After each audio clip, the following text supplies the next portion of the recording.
Imagine buying a humanoid robot, taking it out of its shipping crate, and instead of spending 3 weeks with a team of engineers to calibrate it, you just turn it on, and it starts working. By the end of this video, you're going to understand how the barrier between complex machine and autonomous worker just crumbled. We're looking at a breakthrough from China called the Adam-U Ultra. It doesn't just move, it learns. And it's doing it in hours, not weeks. Wait until you see the data training workflow at the end of this story. It might be the closest thing we've seen to a Matrix-style upload for physical skills. For decades, the humanoid dream has been stuck in a loop. We build beautiful hardware, but the software is a nightmare. To teach a robot to fold a shirt, you used to need thousands of lines of code or months of trial and error in a simulator. But right now, the industry is shifting from programmed logic to learned behavior. The stakes couldn't be higher. If a robot can learn a new industrial task in a single afternoon, the cost of automation drops to nearly zero. According to PNDbotics, the firm behind this new tech, the secret isn't just making the robot smarter, it's making the hardware and the brain speak the exact same language from day one. The world got its first real look at this leap forward in Shanghai at the 2025 World Artificial Intelligence Conference, or WAIC. PNDbotics didn't just show off a rendering, they debuted two distinct platforms. Adam, a full-sized agile humanoid, and Adam-U, a stationary rig designed specifically for the boring but vital work of data collection. Adam is an impressive bit of engineering, standing about 1.6 meters tall and weighing 132 pounds. But the showstopper was the Adam-U Ultra. This isn't just a robot, it's an integrated platform. According to official announcements, the Ultra arrives preloaded. It's not a blank slate, it comes with a massive library of more than 10,000 real-world data samples. Think of it as a professional athlete who was born with 20 years of muscle memory already in their DNA. So how does it actually learn in hours? It comes down to two specific technologies. First, there's the VLA model. VLA stands for Vision Language Action. Think of a VLA model as a translator. It takes what the robot sees, vision, and what you tell it to do, language, and converts that directly into a physical movement, action. It's basically a pattern finder that connects words to motor skills. The second half of the puzzle is the hardware, specifically the quasi-direct drive, or QDD joints. A QDD joint is a motor setup that prioritizes high torque and smooth response over rigid, jerky gears. It's the difference between a limb that feels like a stiff crane and one that feels like a human arm. Because these joints are so precise and back-drivable, the AI doesn't have to fight the hardware to get things right.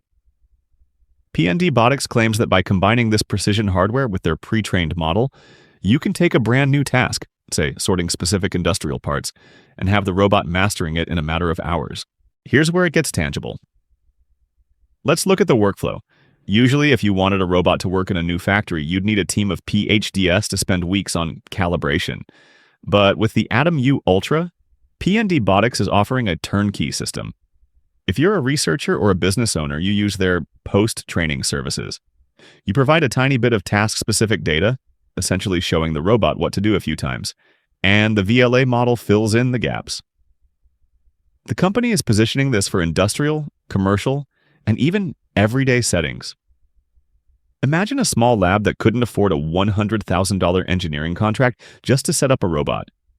For a pre-order price of $45,000, as cited for the Adam-U platform, this becomes a tool rather than a luxury project. It's the democratization of high-end robotics. If you run a research lab, you're no longer building the brain from scratch. You're just teaching it new tricks. But let's pause for a second.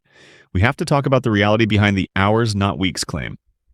First, there's the black box problem. When a robot learns through a VLA model rather than being hard-coded, we don't always know exactly why it makes a specific decision. This is a technical risk. If the robot encounters a situation just 1% outside of its training data, its autonomous reaction could be unpredictable. Then there's the human risk, the data monopoly. If the effectiveness of these robots depends on having 10,000 plus high-quality data samples, then the companies who own the best data will own the industry. It creates a massive barrier to entry for anyone else. And of course, there's the question of reliability. A robot dancing on a stage at a conference is one thing. A robot working 24/7 in a dusty, unpredictable warehouse is another. PNDbotics is moving fast, but long-term durability in the field is still an unproven metric. So where is this going? We are likely entering the era of the general-purpose platform. We're moving away from the robot that folds laundry and toward the robot that can be taught anything. In the next 24 to 36 months, we might see these platforms become as common in high-end research universities as 3D printers are today. We are looking at a future where robot trainer becomes a standard job description, one that doesn't require a computer science degree, just the ability to demonstrate a task to a machine. The real game changer isn't the 44 degrees of freedom or the high torque actuators, it's the speed of the feedback loop. When the time to learn drops from weeks to hours, the world changes. PNDbotics has set a high bar. With the Adam-U Ultra, they're betting that tighter integration between the body and the mind is the only way forward. So here's the question I want to leave you with. If you had a robot that could master any physical task in just 4 hours, what's the first thing you'd teach it? Let me know in the comments. I read every single one.